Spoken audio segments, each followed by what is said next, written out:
ध्यान बीज स्वरूप है, क्योंकि बीज के भीतर सारी संभावना छुपी है। संभावना को प्रकट भी किया जा सकता है और संभावना को जैसे का तैसा छोड़ा भी जा सकता है। बीज अगर ठीक ठीक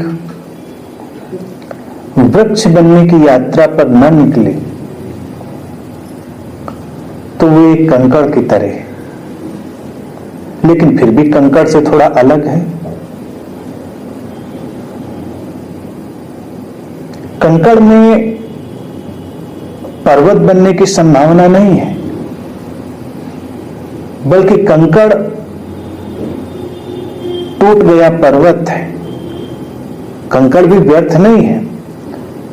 कंकड़ को देखकर भी अगर हम संवेदनशील हैं तो किसी पर्वत की सूचना पा सकते हैं, किसी शिखर की सूचना हमें वहां मिल सकती है कि हो सकता है कभी किसी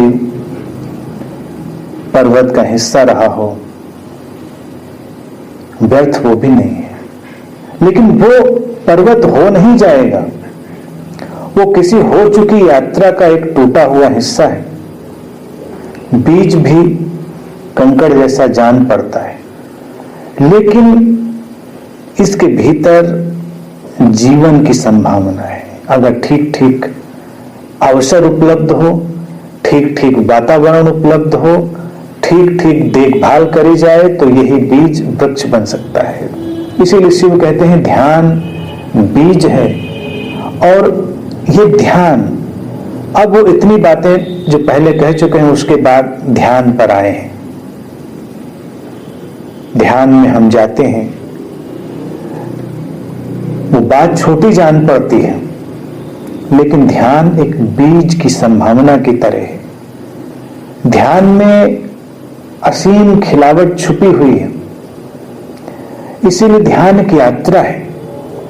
उसके बारे में कोई धारणा निर्मित करके बैठ जाना यात्रा को रोक देना है।